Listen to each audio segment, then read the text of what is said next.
Ayan yung mga lods, oh. Para ka lang dumadakot ng kung ano lang. Ayan mga idol, kita nyo. Ganyan kababait ang ating mga alagang kids, mga lods. Let it, let it, let it, let it, let it bang, bang. Magandang araw mga lods. Ayan, dito na naman tayo sa ating sa ating munting ibunan ni Juniors TV. Ayan. Natali may mga tatlong katanungan dito na nasagot ko na to, pero sagutin natin ulit. Medyo parang bigyan natin ng ibang option, kumbaga. Yung unang nagtatanong mga lods, si Guis Official, yan. At Guis Official, GUI-J, yan. Guis. Sabi niya, lods, ano bang magandang food para mabilis mag-itlog? Totally, yan sa katotohanan mga lods, ang ito sagutin natin ng maayos. Pamparakits, kahit walang pares yan, iitlog yan. Kung pampaitlog lang yung gusto mo, lods. Siguro magandang tanong, lods, ano magandang food para mabilis mag-itlog at fertile? Diba na? Fertile yung itlog. Siguro ganon, kasi baka umitlog, lods, wala namang similya, useless, di ba na? So ngayon, kaya nga sabi ko dagdagan natin. Ganito yon mga idol. Para mabilis umitlog yung alaga mo, tapos fertile, so may requirements yan. May requirements. Kaya lagi kong sinasabi, pag magpapares ka ng ibon, at least 8 months to 10 months. Ayan. Lalo na pag 10 months. Pag 10 months mga lods, hindi nyo kailangan kumbaga less magantay ka lang ng konting panon, pero yung mga hinahanap mo dapat, kahit wala yun, may magsasaksid yung niya. Paglilimlim, pag-itlog, kasi nasa edad. Pag nasa edad ng ibon, satya gusto mo iitlog yan. Pag nga na-overnight, kahit walang pares, iitlog pa rin yan. Hindi nga lang mapipisa kasi walang similya. So ngayon, dapat ang requirements, at least 8 to 10 months ang ibon. Kung ako pa rin ang tatanungin nyo, gaya na lagi kong sinasabi, maganda 10 months. Talagang pag nilagay mo yan, kusang mabilis magpares. Diba, mabilis magpares, lalo na kung pares na. Nasa flying cage halimbawa, pares na, tapos nasa edad na, lalo na kung 10 months. Pag nilagay mo sa breeding cage yan, sabihin breeding cage, may nest box na yan, complete, kumbaga. Ang bilis niyan, papasok agad yan sa checkin niya yung pugad, yung nest box. So wala kang intindihing mabilis na paano ba wala na yun, lods. So siguro maaaring yung ibon mo kulang sa edad, tapos nainip ka na, maaaring baka hindi pa pares, gano'n. Kasi yun ang minsan ng disadvantage ng force pairing. Pinagpares mo sila, wala sa edad, bata pa. So wala tayong masyadong aasahan doon na minsan nga nakikita mo nagme-mate yan pero walang similya yung nila. So ngayon, yung tanong mo, lods, kung ano yung mabilis magpaitlog, siguro ang ipapayo ko, dapat checkin mo yung ibon mo, yung 8 to 10 months yan.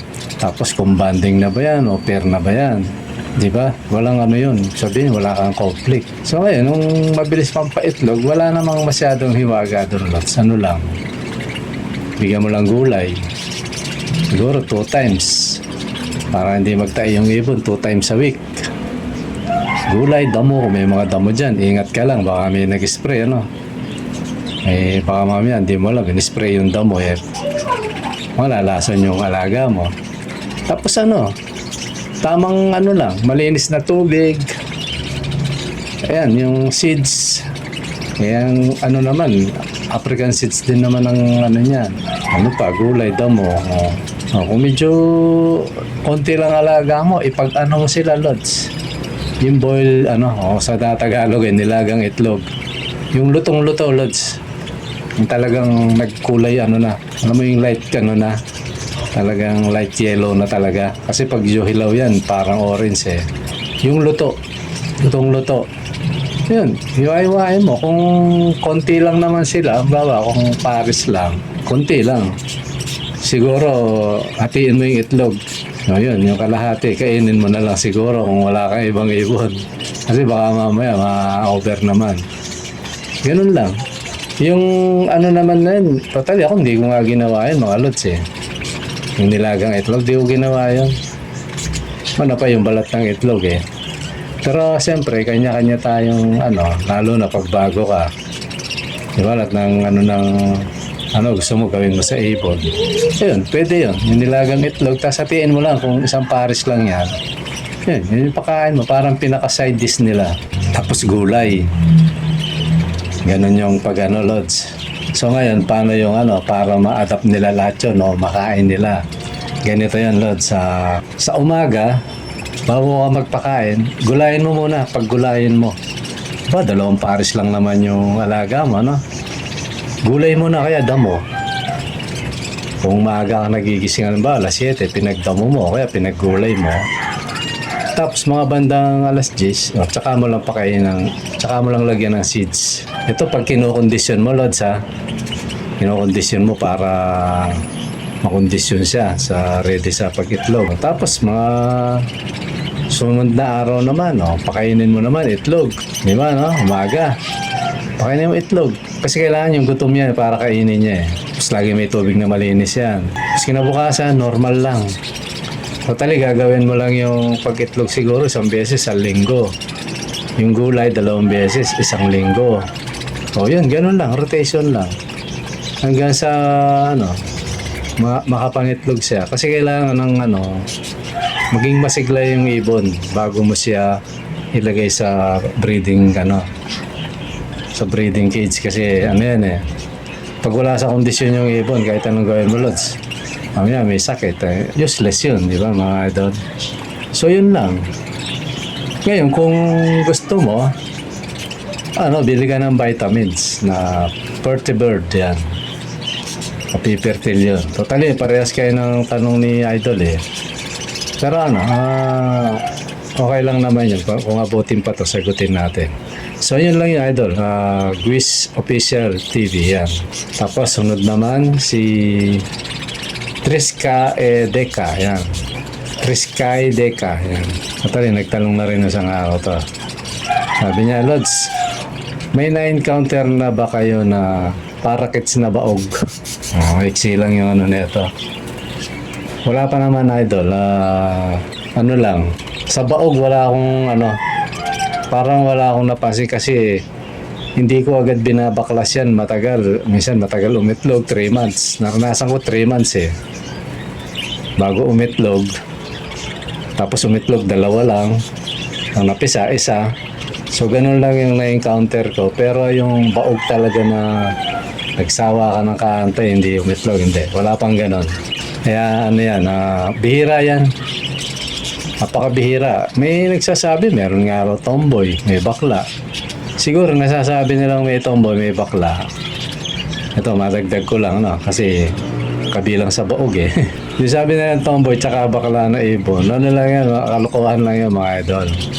Kasi kahit parehas babae yan, magpaparis yan, magpapatong yan. Kahit parehas lalaki yan, ganun din. Kasi siguro yung iba, nasasabi nila may bakla. Pero sa katotohanan, walang ganun mga Lods. Yun lang mga Lods, wala pa akong na-encounter na parakeets na baog. Ayan mga Lods.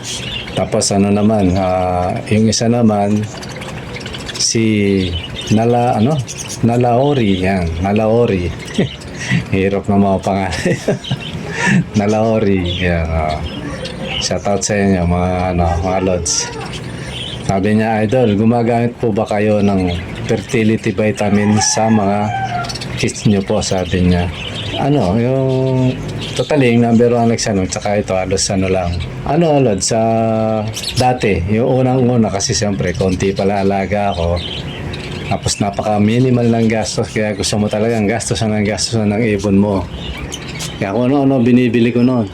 Mga cattle bone nga nila noon, Lods, pang pang big bird eh.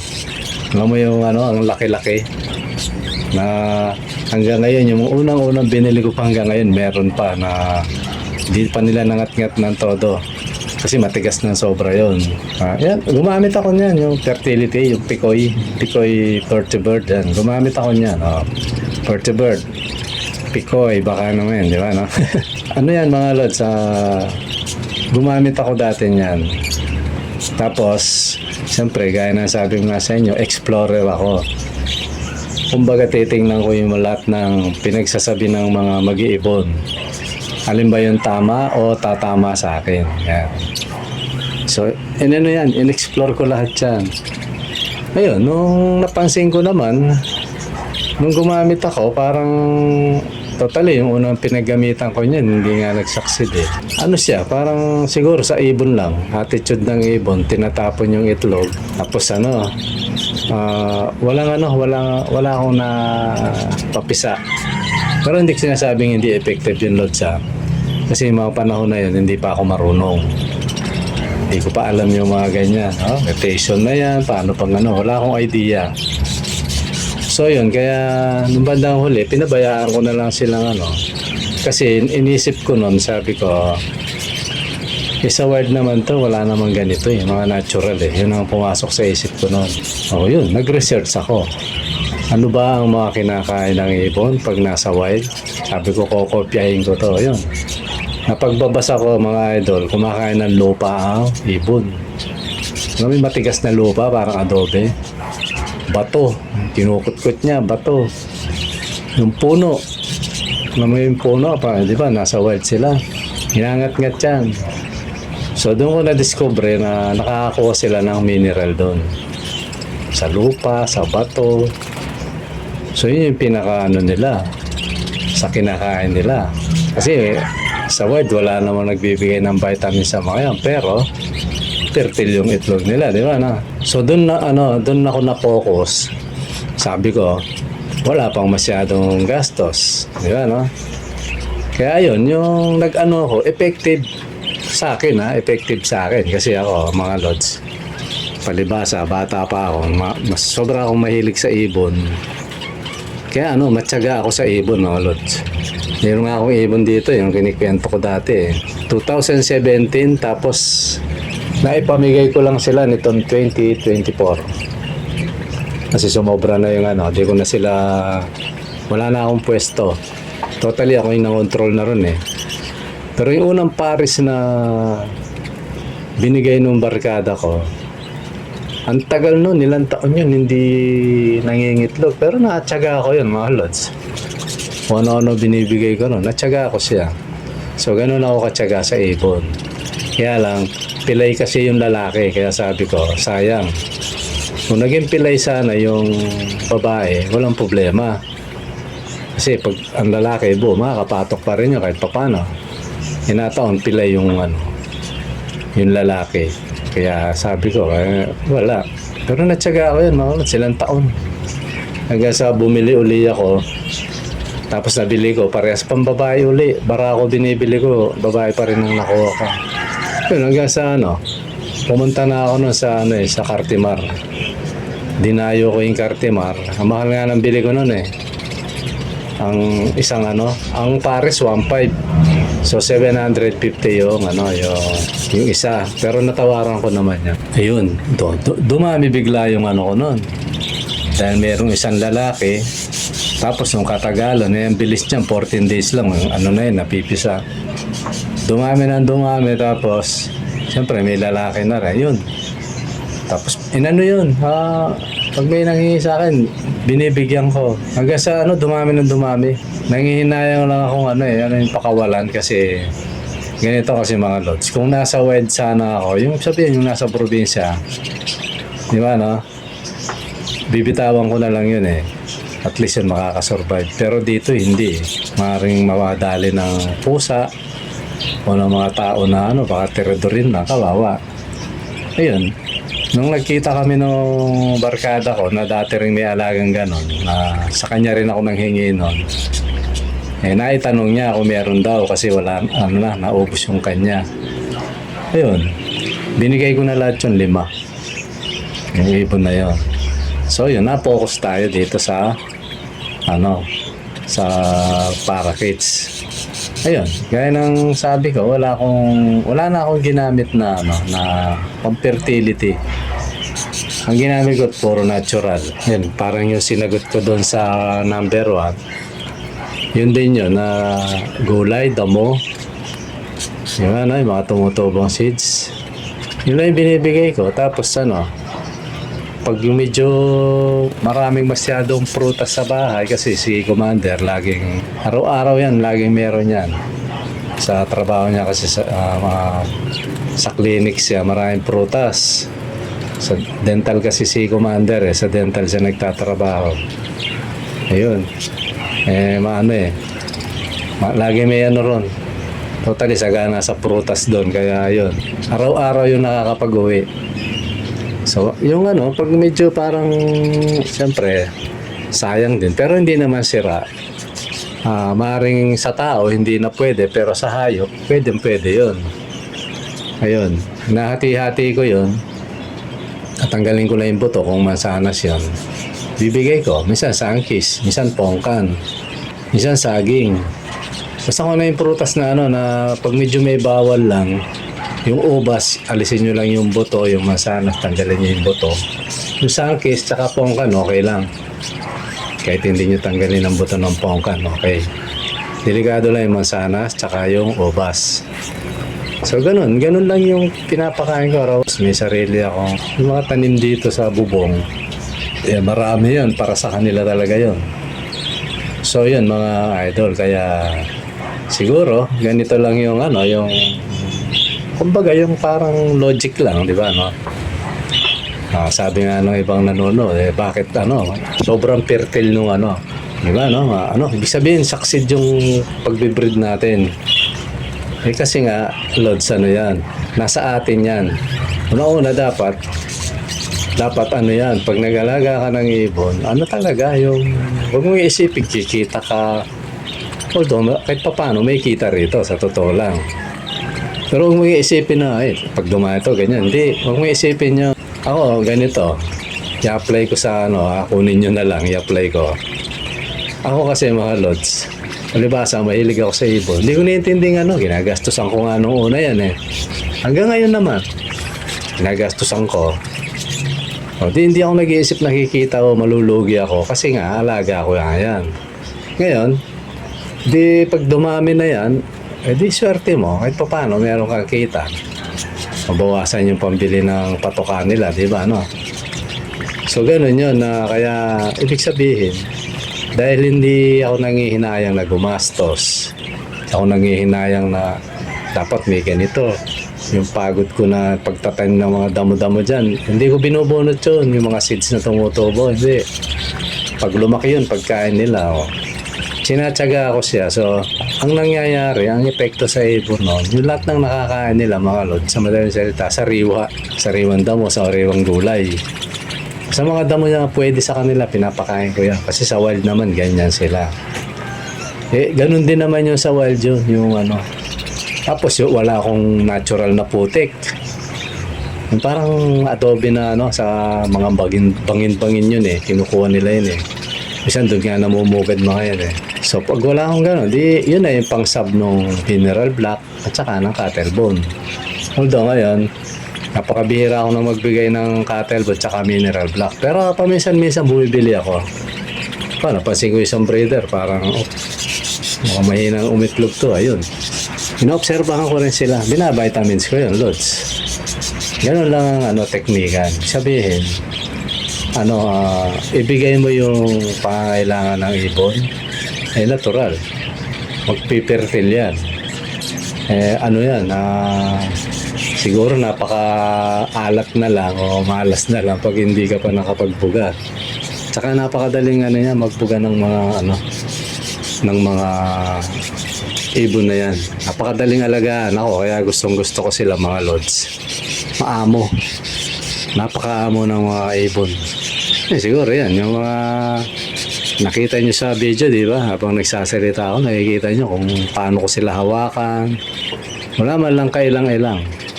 Ito rin, nakawala pa nga yung isa dyan Pero ikot-ikot lang siya. Kasi naka-cage pa uli yan eh. Andun lang siya, tas inano ko lang. Nakuha ko siya uli. So ganun mga lods ang pag-aalaga. Kailangan para maging succeed ka, maging fertile, pala itlog yung ano mo, tapos nabubuhay niya. Dapat tanungin mo yung sarili mo. Mahal ko ba yung pag-iibon? Yan ang dapat mong tanungin. Mahilig ba ako sa ibon? Eh pag ang sagot hindi, tapos mahilig ka pa sa ibon o ang sagot mo ulit hindi, huwag kayo nga asa mga lods na maging successful yung ano nyo, pagbibreed nyo o pag-aalaga nyo ng ibon. Huwag kayo nga asa kasi walang ganun. Yung lahat ng sa mundo, tayo, mga tao, lahat ng nagsasucess, yung talagang gusto nila. Talagang kumbaga deboto sila ron. Yun, mapagtatagumpayan mo yun. Pero kung halimbawa, eto, pasensya na, pasantabi. Offending, lang, real talk lang. Napakarami ko napanood na ganyan na nag-ibon na ang nasa isip kita. Yung agad-agad kikita sila, ganyan. Kaya pag wala nang kita, yan, buburyong na. Tapos makikita mo, magbablog, quick na ako, yan, mga ganong termino. Pero panoorin mo uli, andyan pa rin naman siya. Yung pala, nagbawas lang. Yan, Ako, hindi ko naman sinasabing hindi mangyayari sa akin. Sana wag, Siguro, pag talagang sobrang dami na, tapos wala nang siyempre, hindi mo na kayang ipamimigay ko, bakit? Ganun lang ang simple, mga idol. Pamimigay ko na lang. Kaya parapol kong mababa. Diba? Para lang maikalat. At least yung malikom mo, na konting kita, o mapakain mo naman doon sa matitira. Ganun lang. Yan, mga idol. Kaya yan, dapat talaga, pag nag-ibon ka, yung mahal mo pag-iibon. Hilig mo. Kasi pag di mo hilig yan, parang ako, wala akong kahilig-hilig magmaneho. Kahit anong turo sa akin, hindi ako natuto. Nakabangga pa ako, mga lods. Kasi wala sa hilig. Di ba? Pero pag pinokus mo, kahit wala ka sa hilig, pag pinokus mo matututo ka Ganun lang yan, mga lods. Okay, mga lods, hanggang dito muna at napahaba na naman yata yung natin. At muli, pasensya na kung medyo naka-open ako sa mga hindi natin sinasadya yung mga lods. Bunga lang ng isang kailangan mo sabihin dahil yun naman ang talagang totoo, mga idol. Okay, mga lods, maraming salamat sa panonood. Bye-bye.